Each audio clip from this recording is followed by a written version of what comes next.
Professor Sophia Kramer today.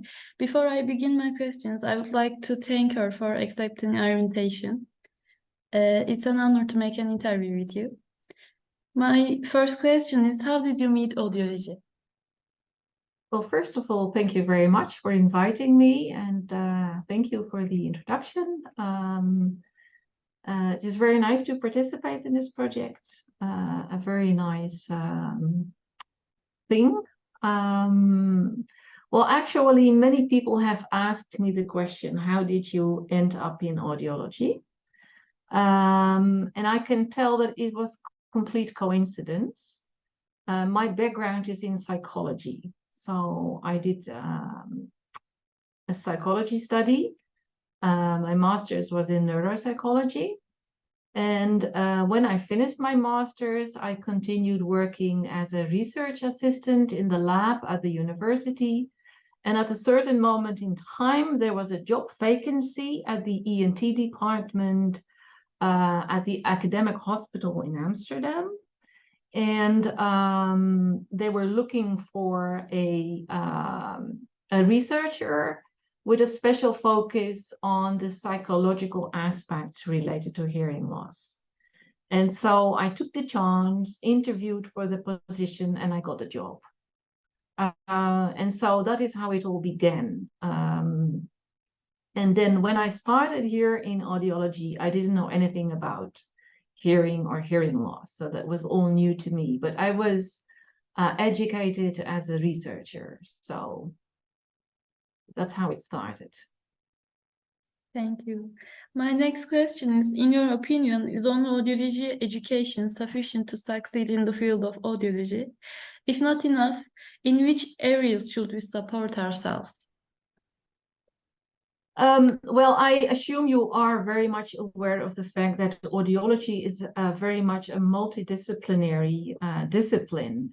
It involves physics, engineering, health sciences, psychology, speech pathology, cognitive sciences, neurosciences. So it covers the entire range,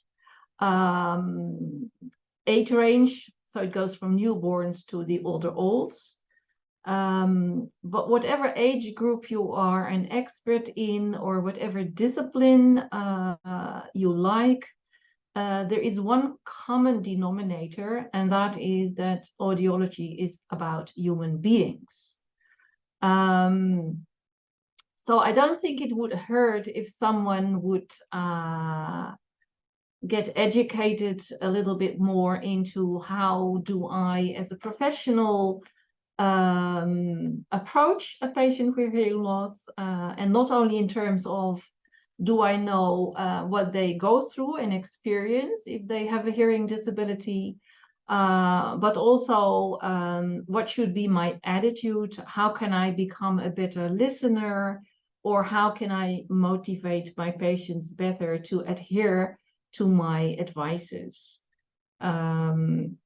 I don't know the situation in Turkey. It may well be that this is already an important part of your education or of the curriculum. I don't know, but I think this is a very important aspect. We are dealing with human beings. My next question is, what would you advise the audiology students about their careers? What path should they follow in career planning? Well, this is a difficult question to answer because it very much depends on someone's specific interests, whether someone would like to pursue a career in research, in clinical practice, in business, industry, or more at the intersection of these domains. And also important to know is, does someone want to make a career at a national level or at an international level? And in case of the latter, of course, it is very important to be able to speak the different languages, to begin with the English language. Currently in Europe, there are plenty of industrial, academic, collaborative research projects financed by the European Commission. I don't know if you are aware of them. And these projects are continuously seeking very good candidates, and there are also projects focusing on audiology. And these projects offer enrollment in PhD programs. These are jointly supervised by the industry and academic partners.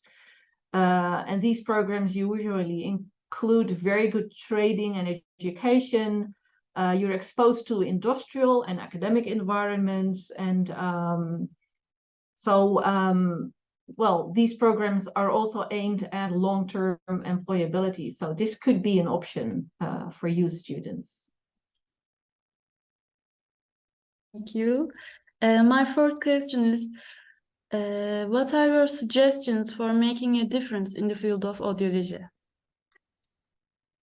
Making a difference in the field of audiology.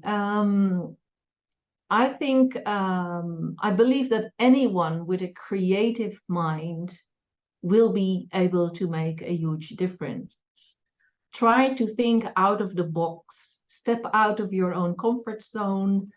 And I very much believe in innovation occurring at the intersection of disciplines, cultures, fields. And I think it is very important to constantly be aware of this. So don't only focus on your own area of expertise, but always try to look at other disciplines or other fields or other cultures. That's my suggestion. Thank you. My next question is, could you share your 3 golden rules for life in general? Yeah, so what I always tell my students is, the first one is be reliable. So if you are receiving an email and you're asked to provide an answer, then do that. So do send a reply. If you promised to make a deadline, try to meet that deadline. And if not, communicate properly that you're not able to make a deadline, and I will make a new deadline. So these are very, very simple things, but in my view, these skills are very important also if you need to collaborate with other people, and we're not alone in this world. In every area, we need to collaborate with other people, and so if you become a person that someone can rely on, you will find out that people are looking for you because you are an interesting person to collaborate with, because we can rely on you. That is an important aspect. Another one is know your limitations.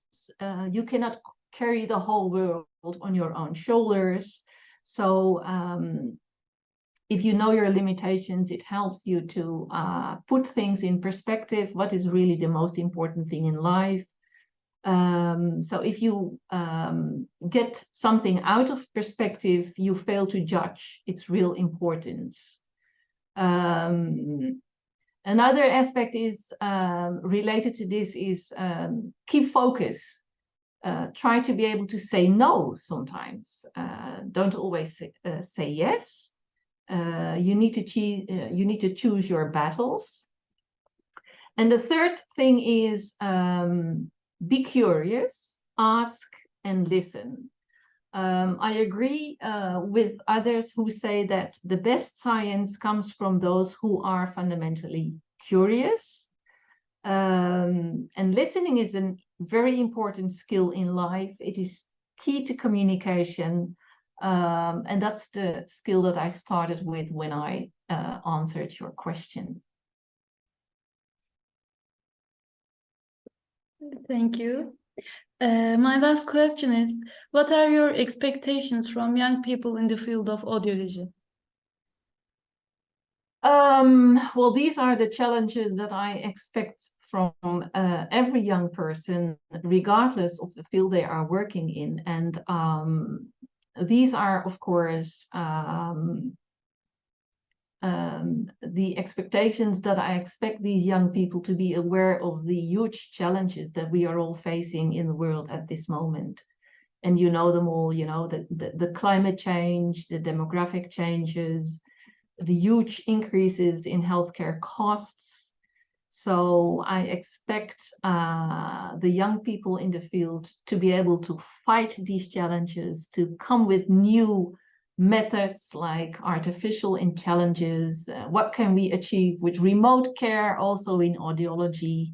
And how can we make research and clinical practice in audiology sustainable in the long term? Thank you. So that was it. Thank you for participating to our people contributing to Audiology project. It was inspiring to hear your experience and advices.